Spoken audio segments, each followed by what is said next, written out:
Hello बच्चों, I am Rashmi your maths teacher. तो इस वीडियोस में हम स्टार्ट करते हैं क्वेश्चन 10.3 एक्सरसाइज का क्वेश्चन नंबर 4 और आगे भी कुछ क्वेश्चन सॉल्व करेंगे। तो क्वेश्चन आपको यहाँ पे क्या कह रहा है, find the distance of the point -1, 1। एक पॉइंट है, उसकी डिस्टेंस हमें फाइंड करनी है फ्रॉम द लाइन। इस लाइन की इक्वेशन से इस पॉइंट की हमें डिस्टेंस फाइंड करनी है। तो हमारी लाइन की जो जनरल फॉर्म होती है वो ax plus B Y plus C equal to 0 होती है, बट ये जो इक्वेशन है वो जनरल फॉर्म में नहीं है। तो वो तो कोई बात नहीं, हम इसको सॉल्व करके लेकर के आ जाएंगे। ये छोटी छोटी चीजें क्या होती है, आपको कंफ्यूज करने के लिए होती है, तो हमें कंफ्यूज होना ही नहीं है। हम तो लाइन की इक्वेशन ऐसे लिख सकते हैं। अब फॉर्मूला कौन सा लगाएं, क्योंकि हमारे पास जब अगर जिसने इंट्रोडक्शन पढ़ा है उसको फॉर्मूला याद होगा। ये देखो, ये रहा, मैंने इंट्रोडक्शन में बताया था ना, distance of a point from line. तो ये आपकी एक लाइन है जो एक्सिस से पास हो रही है और ये पॉइंट है पी x1 y1। तो इस पॉइंट की इस लाइन से आपको परपेंडिकुलर डिस्टेंस कहे या ओनली डिस्टेंस कहे, तो वो डिस्टेंस फाइंड करने का हमारे पास फॉर्मूला होता है modulus of ax1 plus B Y one plus C under root of A square plus B square. तो under root of A square plus B square, तो जो लाइन की इक्वेशन होगी उसमें एक्स का कॉफिशिएंट ए होगा, वाई का कॉफिशिएंट बी होगा, तो ये आपका यहाँ पर आ गया। अब इसी लाइन के अंदर ये वाले पॉइंट आपको प्लॉट कर देना है। एक्स की जगह x1 रख देना है, y की जगह y1 रख देना है। तो ये वैल्यू हमें दी हुई है, ये हमारा x1 y1 है और ये हमारी इक्वेशन है ax plus B Y plus C equal to 0 की फॉर्म में। तो सिंपली समझ में आ गया। बस सिंपली आपको यहाँ पे फॉर्मूला रखना है, वैल्यू पुट करना है और सॉल्व करना, और हो गया हमारा ये आंसर। ये 1 मार्क या 2 मार्क का क्वेश्चन है ओनली। तो ये मैंने यहाँ पे नॉर्मल फिगर बना दिया कि ये लाइन है जिसकी इक्वेशन हमें ये दी हुई है। पहले इसको सॉल्व कर लेते थोड़ा सा। तो 12 को अंदर मल्टीप्लाई करो तो ये 12x हो गया, और 12 जब 6 के पास गया तो 12 इंटू 6 होता है 72। फिर ये हो गया 5y माइनस का 10 हो गया। सारी चीजें हमारी एक तरफ होती है तो सबको इधर वालों को उधर ले जाते हैं, क्योंकि यहाँ पे हमारा x पॉजिटिव है। तो 12x प्लस का 5y उधर जाके माइनस का 5y हो गया, प्लस का 72 हो गया, और माइनस का 10 उधर जाके प्लस का क्या हो गया, 10 हो गया। तो ये हो गया आपका 12x माइनस का 5y 72 प्लस 10, तो ये आपका यहाँ पर हो गया 82 इक्वल टू 0। तो ये तो हमारी रिक्वायर्ड इक्वेशन ऑफ क्या हो गई, लाइन की इक्वेशन हो गई। मतलब कि ये जनरल फॉर्म में इस लाइन की इक्वेशन हो गई 12x minus 5y plus 82 equal to 0। तो ये हमारा फॉर्मूला होता है। इसमें से हमें ए बी और सी, ए और बी चाहिए ना, क्योंकि यहाँ पे ये चाहिए। तो under root of A square plus B square चाहिए। तो ए कौन है यहाँ पर, ए आपका 12 है, और बी कौन है, तो बी यहाँ पे आपका माइनस का 5 है। तो फॉर्मूला लिख ले पहले। तो distance of a point r -1, 1 from the line is given by this formula. अब इस फॉर्मूला में आपका x1 कौन है, तो x1 आपका है ये वाला, ये पॉइंट आपका है x1। इस पॉइंट से हमें डिस्टेंस चाहिए ना, तो ये x1 हो गया, ये y1 हो गया। तो x1 -1 हो गया, y1 आपका यहाँ पे कौन हो गया, 1 हो गया।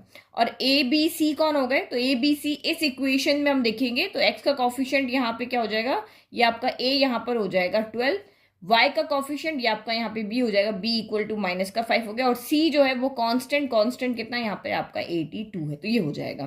तो नाउ वैल्यू फाइंड करो, तो d equal to mod of a यानी 12 इंटू x1 कितना है आपका -1, फिर b कितना है, तो b आपका यहाँ पे -5 है, और y1 कितना आपका 1 है, और फिर आपका यहाँ पे c कितना है, तो c आपका यहाँ पर कितना है 82 हो गया।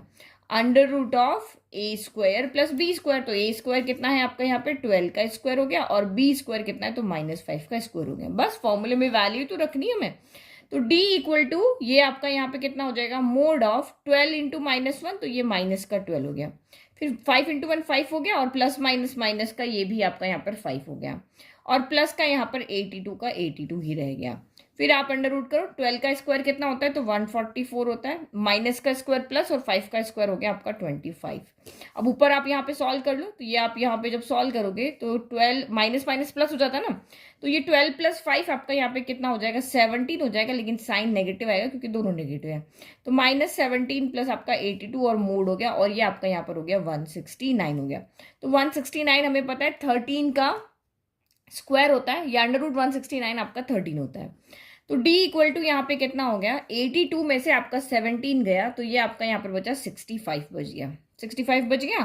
फिर उसके बाद में आपका यहाँ पे देखो, इसको हम यहाँ पे अभी क्या लिख लेते हैं, 13 का स्क्वायर थे, स्क्वायर से रूट कैंसिल हो गया, और ऊपर की वैल्यू पॉजिटिव है तो सीधी की सीधी आपकी मोड से क्या आ जाएगी, बाहर आ जाएगी। क्योंकि ये मोड का क्या काम है कि क्योंकि डिस्टेंस कभी भी नेगेटिव नहीं होती, तो डिनोमिनेटर तो आपको कभी भी नेगेटिव नहीं मिलेगा। न्यूमरेटर का काम, यहाँ पे न्यूमरेटर में मोड का यहाँ पे क्या काम है कि अगर ऊपर वैल्यू नेगेटिव आ जाती है तो उसको पॉजिटिव कर दे, और पॉजिटिव है तो उसको पॉजिटिव ही रहने दे, क्योंकि हमारी डिस्टेंस कभी भी नेगेटिव नहीं होती, इसीलिए हमने यहाँ पे मोड लगाया। तो 13 से ये 5 कैंसिल हो गया 5 टाइम, तो यानी कि हम दोनों के बीच में इस पॉइंट की जो लाइन से डिस्टेंस है वो कितनी है, 5 यूनिट है। डिस्टेंस के साथ कोई ना कोई यूनिट तो आएगी ना, तो डी आपका यहाँ पे कितना आ गया, 5 यूनिट आ गया। इसका मतलब ये जो पॉइंट है वो इस लाइन से 5 यूनिट की डिस्टेंस पे है। तो देखो फॉर्मूला याद तो हमने बहुत सिंपली इसको यहाँ पर सॉल्व कर लिया, बस वैल्यू पुट किया। अब आपको बस यहाँ पे पता होना चाहिए ए कौन है, x1 कौन है, y1 कौन है, ABC, इन सब की वैल्यू आपको समझ में आनी चाहिए ये कहाँ से आ रही है। नाउ नेक्स्ट देखो, अब हमारा क्वेश्चन नंबर जो 5 है, अब ये देखो ये 4 के जैसा ही है, लेकिन इसने आपको थोड़ा ट्विस्ट करके पूछा है। ठीक है, फॉर्मूला वही लगना है, सब कुछ वही है, लेकिन थोड़ा सा क्वेश्चन को घुमा दिया है। अब घुमा के क्वेश्चन कैसे आते, तो यहाँ देखो, find the points on the x axis. तो आपको ये क्या कह रहा है, एक्स एक्सिस पे आप पॉइंट नहीं, पॉइंट्स फाइंड करो। पॉइंट्स मतलब एक से ज्यादा पॉइंट्स आपको यहाँ पर मिलेंगे। Whose distance from the line, तो ये एक लाइन की इक्वेशन है। तो ये लाइन की इक्वेशन आपको जनरल फॉर्म में न देकर के इंटरसेप्ट फॉर्म में दी है, X upon A plus Y upon B equal to 1। ये इंटरसेप्ट फॉर्म है ना, लेकिन हम इंटरसेप्ट फॉर्म को भी जनरल फॉर्म में चेंज कर सकते हैं। कोई भी लाइन की इक्वेशन हो हम सबको यहाँ पे जनरल फॉर्म में लिख सकते हैं। तो ये कह रहे हैं कि जो वो पॉइंट्स फाइंड करो एक्स एक्सिस के ऊपर जिसकी डिस्टेंस, इन पॉइंट्स की डिस्टेंस इस लाइन से 4 यूनिट है। एक्स एक्सिस पर जितने भी पॉइंट आपके यहाँ पे आएंगे उन पॉइंट्स की इस लाइन से डिस्टेंस आपकी 4 यूनिट है। तो देखो ये लाइन की इक्वेशन हम इजीली बना सकते हैं। इसने हमें एक्स इंटरसेप्ट 3 दिया हुआ है, वाई इंटरसेप्ट आपको 4 दिया है। तो 3 मतलब ऑरिजिन से 3 यूनिट डिस्टेंस पे ये यहाँ पे कट कर रही है, और ऑरिजिन से 4 यूनिट डिस्टेंस पे ये यहाँ पे कट रही है, और ये लाइन आपके इस तरह से जा रही है। इंटरसेप्ट फॉर्म तो यही होती है ना, ये मतलब ऑरिजिन से डिस्टेंस एक्स एक्सिस पे, ये ऑरिजिन से डिस्टेंस वाई एक्सिस पे, तो लाइन बना ले। तो ये मैंने यहाँ पे लाइन बना ली। यहां से यहां तक की डिस्टेंस जो है वो आपकी कितनी है, 3 यूनिट है, और यहां से यहां तक की जो डिस्टेंस है वो आपको यहाँ पे कितनी दी हुई है, 4 यूनिट। जिस जिसकी जरूरत होगी उसको हम यूज करेंगे, अभी तो हम क्वेश्चन को अच्छे से समझ रहे हैं। और एक्स एक्सिस पे कोई भी एक पॉइंट है, मैं यहाँ पे ले लेती हूँ। ठीक है, ये एक पॉइंट है, इसकी इस लाइन से जो डिस्टेंस है, ये जो डिस्टेंस है, डिस्टेंस को हम किससे लिखते हैं, डी से लिखते हैं ना, ये आपको यहाँ पे कितनी दी हुई है, 4 यूनिट दी हुई है। तो अब आप मुझे बताओ कि ये जो यहाँ पर है, क्या हम इसके कोऑर्डिनेट लिख सकते हैं? हम इजीली इसके कोऑर्डिनेट लिख सकते हैं, क्योंकि एक्स एक्सिस पे हमें पता है वाई क्या होता है, 0 होता है, और यहां से यहां तक कोई ना डिस्टेंस तो होगी ना। तो लेट मैं यहाँ पे मैं मान लेती हूँ कि ये यहां से यहां तक की डिस्टेंस अगर के है, तो इसका एक्स कोऑर्डिनेट क्या हो जाएगा, के हो जाएगा, और वाई कोऑर्डिनेट कितना हो जाएगा, 0 हो जाएगा। तो इस कोऑर्डिनेट की इस लाइन जिसकी इक्वेशन हमारी ये है, इसको हम जनरल फॉर्म में लिखें, तो इस पॉइंट की इस लाइन से जो डिस्टेंस है वो आपकी यहाँ पर डी है। तो अब आपको सीधा नहीं कहा कि आप डिस्टेंस फाइंड करो, अब आपको यहाँ पे क्या कह रहे हैं, आप ये पॉइंट फाइंड करके दिखाओ। तो सिंपली आपको ये क्वेश्चन यहाँ पे, जैसे आपको ये पॉइंट दिया होता है, ये लाइन की इक्वेशन दी होती है, और आपको कहते हैं कि नहीं डिस्टेंस फाइंड करके दिखाओ, तो बिल्कुल हम क्वेश्चन नंबर जो हमने 4 किया वैसे कर लेते हैं। लेकिन अब ये कह रहा है कि ये पॉइंट आपका वेरिएबल की फॉर्म में है, डिस्टेंस आपको दी हुई है, ये लाइन की इक्वेशन आपको पता है, और आप अभी इस पॉइंट को फाइंड करके बताओ। तो वही फॉर्मूला है हमारे पास में, तो क्योंकि हमारे पास फॉर्मूले में एक वेरिएबल होता है, पहले वेरिएबल हमारा डी था और अब वेरिएबल हमारा के है, तो हम इजीली वही रख करके इक्वेशन है, क्योंकि एक वेरिएबल के लिए एक इक्वेशन बनानी होती है, तो हम डिस्टेंस फॉर्मूला लगा करके, क्योंकि यहाँ पे वो वाला फॉर्मूला नहीं लगेगा डिस्टेंस वाला, वो वाला जो फॉर्मूला था ना हमारे पास में कि under root of x2 minus x1 plus y2 minus y1 का होल स्क्वायर, कुछ था ना फॉर्मूला हमारे पास में। तो वो फॉर्मूला तो तब लगाना है जब आपको 2 पॉइंट दिए हो, तो हम डिस्टेंस फाइंड कर सकते हैं। लेकिन जब एक पॉइंट और एक लाइन दी हो तो हमें यही वाला फॉर्मूला लगाना है जो अभी हमने 4 में लगाया था। तो जब हमें पता चल गया कि ये डिस्टेंस के लिए हमें यही वाला फॉर्मूला लगाना है, कौन सा वाला, d equal to mod of a x1 plus b y1 plus c upon under root of A square plus B square. जब ये वाला फॉर्मूला लगाना है तो हमारी लाइन की इक्वेशन को भी हम इसी फॉर्म में चेंज कर दें। तो देखो 4 और 3 का एलसीएम कितना हो जाएगा आपका, यहाँ पर 12 हो जाएगा। 3 के टेबल में 12 कितनी बार आता है, 4 टाइम, तो यहाँ 4 आ जाएगा। 4 के टेबल में 12 कितना आता है, 3 टाइम, तो यहाँ पे 3 आ जाएगा, इक्वल टू 1 हो गया। तो 12 को उधर लेके चले जाए तो 4x plus 3y equal to 12 हो गया। तो जनरल इक्वेशन हमारी इक्वल 0 होती है, तो इस 12 को हम वापस इधर ले आते हैं। तो 4x प्लस 3y माइनस का 12 इक्वल टू 0। तो ये तो हमारी जनरल इक्वेशन हो गई। अब हम यहाँ पे डिस्टेंस लिखें और इस पॉइंट को भी लिख लें। तो now distance of the point k, 0 from line 4x plus 3y minus 12 equal to 0 is 4 unit. तो आपको अच्छे से समझ में आ गया हम ये वाला फॉर्मूला क्यों ले रहे हैं, क्योंकि हमें d की वैल्यू पता है, हमें यहाँ पे x1 y1 पता है, हमें यहाँ पे a b c भी पता है। तो इस फॉर्मूले से देखो, हमें इसमें x1 y1 में y1 तो हमें पता है बट x1 नहीं पता है। तो इस पूरी इक्वेशन में हमारा सिर्फ x1 वेरिएबल है जिसकी वैल्यू हमें यहाँ निकाल के लेकर के आनी, बाकी सबकी वैल्यू हमें यहाँ पे पता है। तो क्वेश्चन में से ही आपको आइडिया लगा देना, जब आपको डिस्टेंस गिवन है तो डिस्टेंस का फॉर्मूला लगाना है, जब डिस्टेंस आपको फाइंड करना है तब भी डिस्टेंस का फॉर्मूला ही लगाना है। अब 2 पॉइंट दिए हैं तो 2 पॉइंट वाला डिस्टेंस का फॉर्मूला लगाना है, 1 पॉइंट और 1 लाइन दी हुई हो तो 1 पॉइंट और 1 लाइन वाला यहाँ पे ये फॉर्मूला लगा लेना है। बस अब वैल्यू को पुट करो, यहाँ पे डी कितनी है आपके, यहाँ पे 4 है। अब यहाँ पे ए कौन है, तो इसके कंपैरिजन में देखो तो यहाँ पे ए कौन है, ए आपका 4 है, बी आपका यहाँ पर 3 है और सी आपका यहाँ पर -12 है, और ये आपका x1 है और ये आपका यहाँ पर y1 है। बस वैल्यू पुट करो तो ये मोड हो गया a x1, तो ये 4 इंटू क्या हो जाएगा, k हो जाएगा, तो ये 4k हो गया। फिर आपका b इंटू y1, तो 3 इंटू यहाँ पर क्या हो जाएगा, ये 0 हो जाएगा, तो ये 3 इंटू 0 हो गया। फिर आपका यहाँ पे नेक्स्ट कितना है, प्लस का c1, तो c1 कितना है आपका यहाँ पर माइनस का 12 हो गया। फिर ये मोड खत्म और ये under root of a square plus b square यानी 4 स्क्वायर प्लस आपका यहाँ पे हो गया 3 स्क्वायर। तो इसको सॉल्व करो तो ये हो गया 4 इक्वल टू मोड में क्या बचा, 4k बचा और 3 इंटू 0 तो 0 हो गया, और ये माइनस प्लस माइनस माइनस का यहाँ पे 12 बच गया। फिर आपका ये आपका मोड है यहाँ पे, ठीक है। फिर ये अंडर रूट ऑफ 4 स्क्वायर आपका 16 हो गया, 3 स्क्वायर आपका यहाँ पर क्या हो गया, 9 हो गया। तो अब ये 16 प्लस 9 क्या हो जाएगा, 25 हो जाएगा। 4 आपका 4 ही रहेगा, जो न्यूमरेटर है वो भी हमारा सॉल्व हो चुका है, ऐसे ही रहेगा। और ये आपका यहाँ पे हो जाएगा रूट का 25 हो जाएगा। तो रूट 25 तो क्या होता है, 5 होता है, तो हम इधर 5 ले जाते हैं, तो 4 इंटू 5, क्योंकि इसकी वैल्यू कितनी आ रही है 5, मोड 4k माइनस का 12, तो ये आपकी यहाँ पर आ गई 25 equal to mod of 4k, 25 नहीं 25 4 20, 4k माइनस का 12 हो गई। बस अब आगे क्या करें, मोड तो हम तभी हटाते हैं ना जब हमें पता चले कि ये वैल्यू नेगेटिव है, तो मोड से बाहर आके पॉजिटिव हो जाती है, और अगर ये वैल्यू आपकी पॉजिटिव है तो एज इट इज रहती है। लेकिन अब यहाँ पे सारी जो इसकी वैल्यू है वो k पे डिपेंड कर रही है। के अगर यहाँ पे लेट की करे, अगर के आपका यहाँ पे 3 है या 4 ले लेते हैं, तो 4 4 जा 16 हो गया, तो 16 माइनस 12 आपका 4 पॉजिटिव हो गया, तो यहाँ से पॉजिटिव वैल्यू मिल जाएगी। लेकिन यही के अगर आपका नेगेटिव हो गया, के अगर यहाँ पे 2 हो गया या माइनस का 2 हो गया, तो माइनस का 2 हो गया तो 4 2 जा 8 और माइनस का 8 और माइनस का 12 माइनस का 20 हो गया।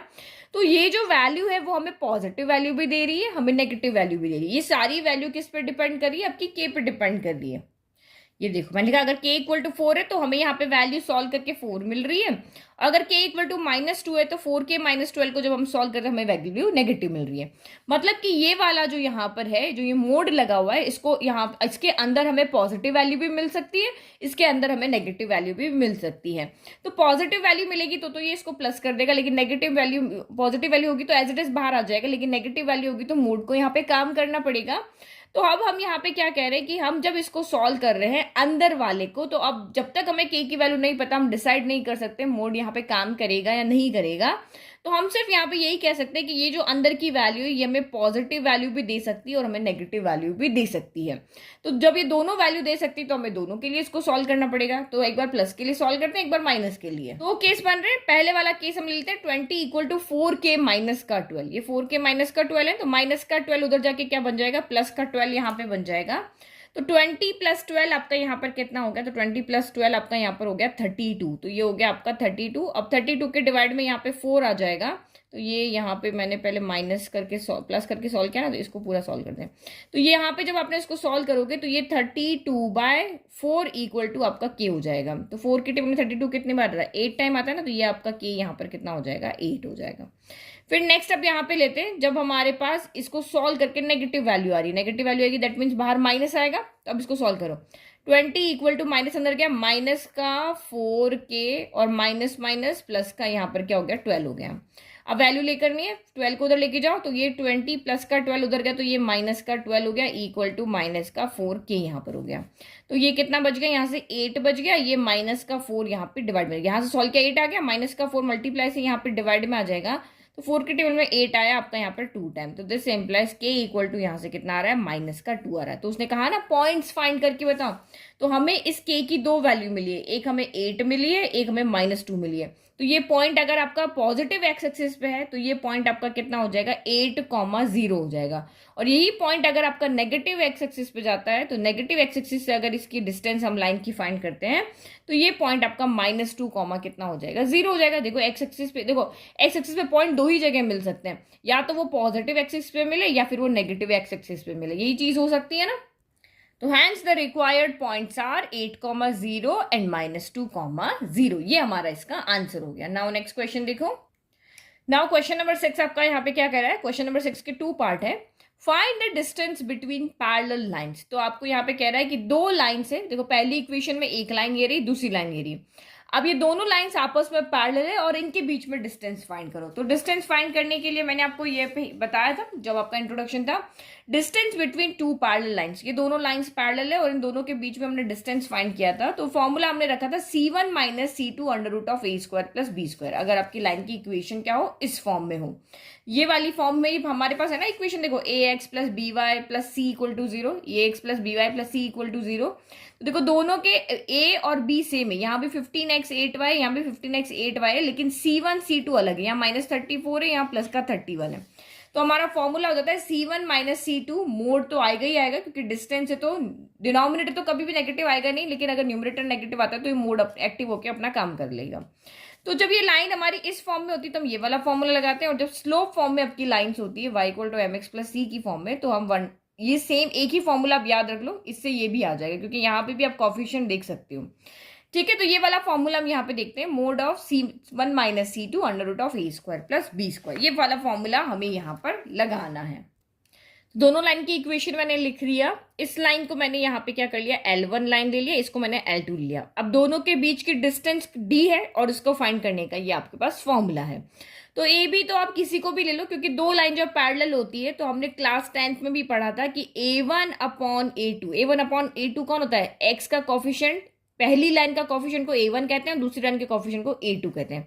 तो A1/A2 = B1/B2 होता है, बट ये दोनों C1/C2 के इक्वल नहीं होते हैं। ये हमने क्लास 10 में पढ़ा है ना, ये पैरेलल लाइन की कंडीशन होती है कि दोनों के XY के कॉफिशिएंट तो सेम होते हैं, लेकिन जो कांस्टेंट टर्म होती है वो सेम यहाँ पर नहीं होती। तो ये क्वेश्चन लाइन आपको देख करके ही समझ में आ जाएगा कि ये लाइन पैरेलल है या नहीं है। तो बस अब आपको यहाँ पे सीधा का सीधा फॉर्मूला लगा देना है, और फॉर्मूले के अंदर C1 रख दो, C1 -34 ले लो, C2 आपका +31, ए आप यहाँ पे चाहे इसका लो चाहे इसका लो, सेम ही आ रहा है, ए आपका 15 है और बी आपका यहाँ पर क्या है 8 है। तो ये हमने यहाँ पे लिख दिया। Now distance between line L1 and L2, distance between lines L1 and L2 which is parallel, यानी कि L1 L2 के पैरेलल है, ये वाला फॉर्मूला हो गया। ये सारी वैल्यू हमने लिख दी, C1 -34 यहाँ से आ गया, C2 आपका 31, A और B आपको समझ में आ ही गया। बस अब वैल्यू पुट कर लो, तो D = आपका यहाँ पे मोड हो गया, मोड में C1 - C2, तो -34 - 31 हो गया, फिर डिवाइडेड बाय √(a² + b²। तो a² कितना हो, तो ये 15 का स्क्वायर हो गया, और b² यानी 8 का स्क्वायर हो गया। तो ये माइनस माइनस क्या हो जाएगा, प्लस हो जाएगा ना, लेकिन साइन नेगेटिव आएगा क्योंकि दोनों नेगेटिव है। तो 34 + 31, तो 4 + 1 5 हो गया, 3 + 1 आपका 6 हो गया। फिर √15 का स्क्वायर, तो 15 का स्क्वायर होता है 225, और 8 का स्क्वायर आपका यहाँ पर कितना होता है 64 होता है। ये हो गया। अब मोड देखो, यहाँ नेगेटिव आ रहा है ना, तो अब मोड एक्टिव हो जाएगा। पॉजिटिव होता तो ये कुछ नहीं करता, नेगेटिव वैल्यू आते ही ये इसको क्या कर देगा, पॉजिटिव कर देगा। क्यों कर देगा, क्योंकि डी यहाँ पे हमेशा पॉजिटिव होगा। और डिनोमिनेटर में 225 + 64 आपका 289 हो जाता है, और 289 किसका स्क्वायर होता है, 17 का स्क्वायर। तो ये आपका रूट में हो जाएगा 17 का स्क्वायर, स्क्वायर से रूट कैंसिल हो जाएगा, तो ये हो जाएगा आपका 65/17। तो ये आपका कैंसिल होगा नहीं, तो यही आपका यहाँ पे क्या हो जाएगा, फाइनल आंसर हो जाएगा। तो हम यहाँ पे क्या लिख देंगे, डिस्टेंस = 65/17 यूनिट। यूनिट हम यहाँ पे इसलिए लगा रहे क्योंकि डिस्टेंस तो हमेशा किस में आएगी, कोई ना कोई यहाँ पे यूनिट आएगी, metre centimetre. Now next second वाला पार्ट है, यहाँ पे देखते हैं। तो सेकंड पार्ट में ये हमारी लाइन की इक्वेशन है, बट आप यहाँ पे देखो L बाहर है और x + y अंदर है, तो ये हमारी जनरल फॉर्म में नहीं है। जो हमारी जनरल फॉर्म होती है ना, ax + by + c = 0, क्योंकि ये डिस्टेंस का फॉर्मूला है, इसमें हमें a b चाहिए होते हैं, ax का कॉफिशिएंट होता है, by का कॉफिशिएंट होता है, तो वो जब हम इस फॉर्म में लिखेंगे तभी तो हमें समझ में आएगा। तो इस इक्वेशन को पहले आप सॉल्व करो, तो अंदर चला गया L x हो गया, और ये आपका L y हो गया, और ये p + p = 0 हो गया, और यहाँ पर आपका क्या हो गया, L एल एक्स हो गया, यहाँ पर भी एल वाई हो गया, और माइनस का आर इक्वल टू 0 हो गया। तो पहली वाली इक्वेशन ये वाली ले लेते हैं, ये हमारी L1 की हो जाएगी और ये हमारी यहाँ पर L2 की हो जाएगी। ठीक है, तो ये यहाँ पे लाइन बना दिया, इसको लिख दिया। Now distance between parallel lines L1 and L2 is given by this formula. अब इस फॉर्मूला में C1 आपका कौन है, तो C1 हमें जो पहली लाइन है ना उसका कोफिशिएंट कांस्टेंट टर्म ले लेते हैं, ये P हो गया। C2 यहाँ पे कौन है, तो ये आपका माइनस का R हो गया। और हमेशा एक ध्यान रखना कि C1 इधर है तो C2 भी इधर ही होना चाहिए, इक्वल में हमेशा इक्वेशन 0 होनी चाहिए, वरना आप गड़बड़ कर दोगे। और फिर आपका यहाँ पर A कौन है, तो X का कॉफिशिएंट किसी को भी ले लो, आपका L आ रहा है। और B कौन है, तो Y का कॉफिशिएंट, तो यहाँ पे भी आपका L आ रहा है। बस अब आप यहाँ पे वैल्यू पुट कर दो, तो वैल्यू पुट किया तो क्या हो जाएगा, mode of C1 minus C2। तो C1 कितना है P, माइनस C2 कितना है, तो ये माइनस का R हो गया। फिर under root of A square plus B square, तो ए कितना है L है, तो ये L स्क्वायर हो गया, और B कितना है, तो ये भी आपका L स्क्वायर हो गया। तो ये आपका यहाँ पे डिस्टेंस आ गया। नाउ सॉल्व करो, D equal to mod of minus minus क्या होता है, प्लस होता है, तो ये P प्लस यहाँ पर R हो गया, और ये आपका यहाँ पे हो गया L square plus L square, तो 2 टाइम L स्क्वायर हो गया। आप जितना इसको सॉल्व कर सकते हैं उतना कर दे, तो ये P प्लस R हो गया। अब मोड में से कौन बाहर आ जाएगा, L के ऊपर पावर 2 है ना, इसकी पावर से रूट कैंसिल हो जाएगा, तो ये यहाँ पर L बाहर आ जाएगा, लेकिन 2 आपका यहाँ पर रूट में ही रहेगा। तो आप यहाँ पे देखो, ये वैल्यू तो हमारी पॉजिटिव होती है, क्योंकि डिस्टेंस हमें ऐसा बनाना है कि आप पॉजिटिव वैल्यू लेकर के आओ। तो √2 तो हमें पता है 1.414 होता है, ये तो आपको पॉजिटिव वैल्यू ही देगा। लेकिन हम यहाँ P, R और L के बारे में कुछ नहीं कह सकते हैं। P और L और R के ऐसे कॉम्बिनेशन नंबर्स हमें मिल सकते हैं जहां से हमें पॉजिटिव वैल्यू भी मिले और नेगेटिव वैल्यू भी मिले। लेकिन देखो P और R के पास में तो क्या है, मॉड्यूलस है, तो ये मॉड्यूलस के अंदर है, तो ये इसको पॉजिटिव कर देंगे। लेकिन L जो है वो हमें पॉजिटिव वैल्यू भी दे सकता है और नेगेटिव वैल्यू भी दे सकता है। इनके कोफिशिएंट पॉजिटिव भी हो सकते हैं, नेगेटिव भी हो सकते हैं। तो पॉजिटिव हुआ तो कोई बात नहीं, D हमारा पॉजिटिव आ जाएगा। लेकिन ये L हमें यहाँ पे नेगेटिव D भी दे सकता है, तो नेगेटिव D दे सकता है, इसलिए हम इसको भी क्या कर देते हैं, मोड के अंदर रख देते हैं। अब मोड के अंदर चला गया ना, अब ये हमेशा हमें यहाँ पे क्या देगा, पॉजिटिव वैल्यू ही देगा। तो ये हमारी यहाँ पे डिस्टेंस हो जाएगी। अब आप P, L और R की जगह जो मर्जी वैल्यू रखो, ये हमेशा हमें पॉजिटिव वैल्यू ही देगा। ठीक है, तो बस हमने यूनिट लगा करके और हमारा यहाँ पे हमने फाइनल आंसर लिख दिया। समझ में आ गया कि हमने L को मोड में क्यों लगाया। अब यहाँ तक छोड़ोगे तब भी आपके आंसर मार्क्स आपको मिल जाएंगे, लेकिन आप परफेक्ट आंसर दोगे तो कोई भी आपके मार्क्स काट नहीं सकता। तो ये हमारा क्वेश्चन नंबर यहाँ पर 6 सॉल्व हो गया। नाउ नेक्स्ट क्वेश्चन नंबर अब जाते हैं 7 के पास। तो एक बार एक चीज है यहाँ पे और सुना, देखो दो लाइन अगर पैरेलल होती है तो उनके कॉफिशिएंट, एक्स के कॉफिशिएंट और वाई के कॉफिशिएंट हमेशा सेम होते हैं। ये हम क्लास 10 में पढ़ के आए, क्योंकि अभी क्वेश्चन नंबर 7 में आपको चाहिएगा। तो इसीलिए मैं आपको फिर से बता रही हूँ कि जो लाइंस पैरेलल होती है उसमें A1/A2 इक्वल टू B1/B2 होता है, लेकिन उनके जो यहाँ पे कांस्टेंट टर्म होती है वो इक्वल इस A1/A2 के और B1/B2 के दोनों के ही इक्वल नहीं होनी चाहिए।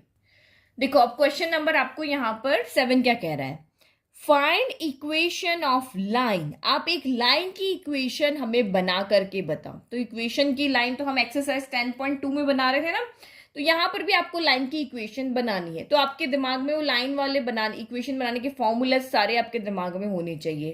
आपके पास कौन कौन से फॉर्मूलाज थे, पॉइंट स्लोप फॉर्मूला था, 2 पॉइंट था, इंटरसेप्ट वाला आपके पास फॉर्मूला था, नॉर्मल फॉर्म था। उन सब फॉर्मूला से हमें क्या बना रहे थे, इक्वेशन ही बना रहे थे ना लाइन की। तो यहाँ पर भी आपको लाइन ऑफ इक्वेशन बनानी है। लेकिन अब उसकी कंडीशन क्या है, लाइन आपसे क्या डिमांड कर रही है कि मैं जो हूं वो पैरेलल हूं इस लाइन के। ये जो लाइन की इक्वेशन हमें बनानी है वो इस लाइन के क्या है, पैरेलल है। जो लाइन आपको गिवन है उसके तो पैरेलल है, and passing through the point, और मैं -2, 3 से भी पास हो रही हूं। अब उसने क्या कहा, दो कंडीशन दी है।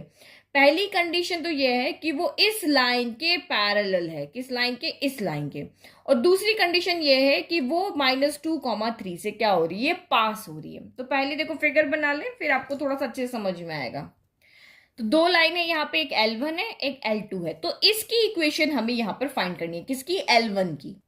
और इसने हमें दो कंडीशन दी है, मैं इसके पैरेलल हूं और मैं इस पॉइंट से यहां पर पास हो रही हूं। तो देखो इस वाले क्वेश्चन को है ना हम दो तरीके से सॉल्व कर सकते हैं। दो तरीके से कैसे सॉल्व कर सकते हैं, एक हम जो हमारा 10.2 वाला तरीका था उससे भी सॉल्व कर सकते हैं, जो हमारे पास सारे फॉर्मूलाज थे। और एक हम यहाँ पे जो सिंपल एक लॉजिक लगा करके हम सॉल्व कर सकते हैं कि ये लाइन इस लाइन के पैरेलल है। जब दो लाइन आपस में पैरेलल होती है तो मैंने क्या कहा था, A1/A2 जो होता है वो B1/B2 के इक्वल होता है। अब यहाँ पे कैपिटल लिए हुए ना तो मैं कैपिटल ले लेती हूँ। A1/A2 क्या होता है, B1/B2 के इक्वल होता है। तो ये जो लाइन है 3x - 4y + 2 = 0, इसका A कौन है, 3 है, B कौन है, 4 है। तो यानी कि जो दूसरी लाइन बनेगी उसका भी A जो होगा वो 3 होगा और B जो होगा वो -4 होगा। तो वो लाइन, उस लाइन की इक्वेशन भी ऐसी होगी 3x - 4y, लेकिन कांस्टेंट टर्म जो होगी यानी कि C1 और C2 आपस में इक्वल नहीं होते हैं। तो ये अगर L2 है तो ये अगर C2 है तो उसका मैं यहाँ पे C1 कर देती हूँ। ये लाइन की इक्वेशन होगी, ठीक है। ये लाइन की इक्वेशन थी, इसके पैरेलल इक्वेशन ये वाली हो जाएगी। अब बस हमें C1 फाइंड करके लाना है। तो हमें एक और हिंट यहाँ पे दिया हुआ है, देखो पैरेलल लिखा हुआ था तो पैरेलल से तो हमने ये एक इक्वेशन बना ली। अब ये जो लाइन की इक्वेशन हमने बनाई है ये -2,3 से पास हो रही है, -2,3 से पास हो रही है, मतलब ये इस लाइन के ही पॉइंट है। इसको सेटिस्फाइड करेंगे ना तो x की जगह पे -2 रख देंगे, y की जगह पे 3 रख देंगे और हमें यहाँ से C1 की वैल्यू मिल जाएगी और हमारी लाइन की इक्वेशन बन जाएगी। तो ये तो हमारे पास सिंपल तरीका जो अभी हमने पढ़ा था, जो थोड़ा बहुत 10th का कंसेप्ट हमने यहाँ पे यूज किया, पैरेलल लाइंस के जो लॉजिक हमें पता है वो हमने यूज किया कि पैरेलल की इक्वेशन लिख दी और ये लाइन आपकी यहाँ से पास हो रही है, इस पॉइंट से पास हो रही है, तो ये पॉइंट इसी के तो है। लाइन की, इस लाइन के ऊपर तो लाखों करोड़ों पॉइंट्स होते हैं, उसमें से एक पॉइंट आपको दिया, उसको सेटिस्फाइड करा के C1 की वैल्यू लिया है और लाइन की इक्वेशन हमारी बन गई। और दूसरा तरीका हमारे पास ये है कि एक पॉइंट मुझे यहां पर दिया हुआ है, तो पॉइंट जब भी दिया होता है तो मुझे सिर्फ स्लोप लाने की जरूरत है। इस लाइन की इक्वेशन चाहिए ना, तो इस लाइन का एक पॉइंट तो मेरे पास है, अगर मैं यहाँ पे स्लोप लेकर के आ जाती हूँ तो पॉइंट स्लोप फॉर्मूला जो हमारा मास्टर फॉर्मूला था y - y1 = mx - x1, उससे भी मैं यहाँ पे लाइन की इक्वेशन को बना सकती हूँ। तो स्लोप हम कैसे लेके आएंगे, तो आपको एक और चीज पता है कि जब दो लाइन पैरेलल होती है तो दोनों का स्लोप भी इक्वल होता है। जो इस लाइन का स्लोप होगा वही का वही स्लोप इसका होगा। तो इसका स्लोप ले आएंगे, m1 = m2 बताया था ना, तो इसका स्लोप ले आएंगे, वो इसका भी स्लोप हो जाएगा। स्लोप मिल गया, पॉइंट मिल गया और हमने यहाँ पे उसको सॉल्व कर लेना है। तो दोनों मेथड से हम इसको यहाँ पर सॉल्व कर सकते हैं। जो मेथड आपको समझ में आए उससे आप सॉल्व कर लेना। मैं दोनों मेथड बताती हूँ, ठीक है। तो हमने यहाँ पे लिख दिया जो भी हमें यहाँ पे लाइन इक्वेशन की लाइन गिवन थी और हमें ये जो लाइन की इक्वेशन फाइंड करनी वो इसके पैरेलल है, वो इस पॉइंट से पास हो रही है, ये हमने सारा यहाँ पे लिख दिया। तो गिवन वाला जो प्रोसीजर होता है वो आपको हमेशा लिखना होता है, तो इसी तरीके से आपको आंसर लिखना होता है। तो मेथड 1 अब आपका यहाँ पे देखो, now equation of line L1 parallel to L2 is, तो यही हमारा क्लास 10 का कंसेप्ट वो हमने लगाया कि उसका A1/A2 जो है वो B1/B2 के इक्वल होना चाहिए। तो यहाँ पर 3x - 4y तो यहाँ पर भी 3x - 4y, और यहाँ पे कांस्टेंट टर्म डिफरेंट होती है, तो यहाँ पे 2 था, ये हमारी लाइन L2 है, तो ये C2 है, तो हमने यहाँ पे C1 लिख दिया। अब आपको कहा कि ये लाइन -2,3 से पास हो रही है, तो इसका मतलब ये पॉइंट इसको सेटिस्फाइड करेंगे, ये इसी के पॉइंट है। तो x की जगह -2 रखेंगे, y की जगह 3 रखेंगे, और क्यों, क्योंकि हमें C1 चाहिए। C1 को फाइंड करने के लिए हम ये सारा प्रोसीजर कर रहे हैं। तो रखो, ये 3 हो गया, x की जगह मैंने -2 रखा, फिर आपका यहाँ पे क्या है, -4 है, y की जगह पर मैंने 3 रखा, और ये +C1 = 0। तो नाउ इसको सॉल्व करो, तो ये आपका -6 हो गया, -12 हो गया, प्लस का C1 = आपका 0 हो गया। तो C1 यहाँ से क्या आ जाएगा, C1 देखो 12 + 6 कितना हो गया, तो ये आपका यहाँ पर हो गया 18 हो गया, लेकिन साइन नेगेटिव आएगा, दोनों नेगेटिव है, -18 + C1 = 0 हो गया। तो C1 यहाँ से कितना आ जाएगा, -18 उधर गया तो ये हो गया +18, यानी कि C1 हमें यहाँ से मिल गया 18। अब ये C1 आप इसमें पुट कर लो और आपकी लाइन की इक्वेशन बन जाएगी। तो now put C1 = 18 in equation number first. C1 की जगह हमने 18 रख दिया और हमारी ये लाइन की इक्वेशन यहाँ पर बन गई। ये इसको सेटिस्फाइड भी कर रही है। C1 आपका पहली इक्वेशन में कितना आ रहा था, 2 दिया हुआ था, यहाँ पे C1 कितना आ रहा है, 18 आ रहा है, तो यहाँ पे ये इसको सेटिस्फाई करिए, दैट मीन्स ये दोनों लाइन पैरेलल है। अब दूसरा पॉइंट स्लोप वाला मेथड हम यहाँ पे लगाते हैं। तो अब अपने सेकंड मेथड लगा रहे हैं कि इक्वेशन ऑफ लाइन L2 जो है वो 3x - 4y + 2 = 0 है। Since line L1 is parallel L2, दोनों लाइन पैरेलल है तो दोनों के स्लोप भी यहाँ पर क्या होंगे, इक्वल होंगे, क्योंकि हमें तो पॉइंट स्लोप वाला फॉर्मूला लगाना है ना। पॉइंट हमें दिया हुआ है, हमें सिर्फ स्लोप चाहिए, तो स्लोप लाने के लिए हमारे पास जो पैरेलल लाइंस की कंडीशन थी कि दो लाइन पैरेलल होती तो दोनों के स्लोप इक्वल होते हैं। क्योंकि हम L2 लाइन की इक्वेशन हमारे पास है तो हम इसका स्लोप फाइंड कर सकते हैं, इसका नहीं फाइंड कर सकते। तो ये दोनों आपस में इक्वल है तो हम M2 कैलकुलेट करके बता देंगे, तो M1 आ जाएगा। तो M2 कैसे कैलकुलेट करेंगे, तो किसी भी लाइन का स्लोप फाइंड करने का हमारे पास में फॉर्मूला था, क्या फॉर्मूला था, -a/b। तो a का मतलब क्या होता है, कॉफिशिएंट ऑफ x, और b कौन होता है, कॉफिशिएंट ऑफ y। तो ये फॉर्मूला कहाँ से आया, तो ये इसी एक्सरसाइज के इंट्रोडक्शन से आया। देखो ये एक्सरसाइज का जब इंट्रोडक्शन पढ़ा था, तो जब हम इसको इंटरसेप्ट फॉर्म में लिखते हैं तो m किसके इक्वल आता है, माइनस का a बाय b के इक्वल। तो a कौन होता है, x का कॉफिशिएंट, और b कौन होता है यहाँ पर y का कॉफिशिएंट। तो फॉर्मूला याद रख लो, तो बहुत इजी, क्योंकि 1 मार्क में जब क्वेश्चन आएगा, कोई लाइन की इक्वेशन दी, आपको कहेंगे आप स्लोप फाइंड करके दिखाओ, तो आप सीधा इस फॉर्मूला को यूज करके और स्लोप फाइंड कर लोगे। तो यहाँ पे a कौन है, a आपका यहाँ पे देखो माइनस तो फॉर्मूले के साथ में है, और a कौन है, तो a यहाँ पर है मेरा 3 है, और b कौन है, तो b मेरा यहाँ पे क्या है, माइनस का 4 है। तो माइनस से माइनस कैंसिल हो गया, यानी कि ये m1 अपॉन m2 कितना हो गया, 3/4 हो गया। यानी इस m1 भी 3/4 है और m2 भी यहाँ पर 3/4 है। अब हमारा मास्टर फॉर्मूला लगाते हैं, क्योंकि हमारे पास स्लोप भी है और हमारे पास पॉइंट भी है। इस लाइन का स्लोप यहाँ पर कितना आ गया, स्लोप जो यहाँ पर आ गया है 3 कितना आ गया है, 4 आ गया है। तो स्लोप आपका 3/4 हो गया, पॉइंट भी है। अब आप मास्टर फॉर्मूला यहाँ पर लगा लो। So line L1 is passing through this point, और उसका स्लोप ये है, तो पॉइंट स्लोप फॉर्मूला। तो ये आपका यहाँ पर x1 हो जाएगा, ये y1 हो जाएगा, और m तो यहाँ पर है, ये इस लाइन का स्लोप हमारा m1 है।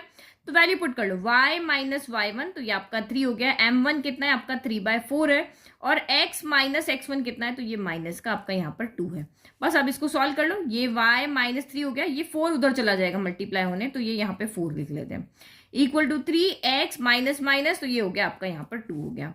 ना उसको सॉल्व करो, 4 अंदर गया तो 4y हो गया, फिर माइनस 4 इंटू 3, तो ये आपका 12 हो गया। इधर आपका 3x प्लस 3 2 6 हो गया।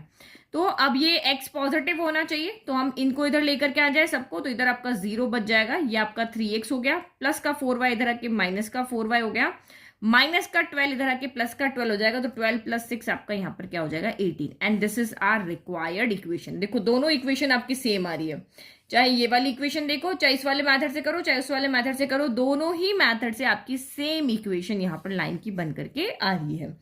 तो मुझे लगता है आपको शायद ये वाला मेथड ज्यादा इजी लगा होगा, क्योंकि इसमें करना क्या था, उसकी सिमिलर हमने इक्वेशन लिखी थी, यानी कि a1 upon a2 equal to b1 upon b2 लेकर के हमने एक इक्वेशन लिखी, पॉइंट उसको सेटिस्फाइड करा के c1 लेकर आ गए, और हमारी इक्वेशन यहाँ पे सीधी की सीधी बन गई।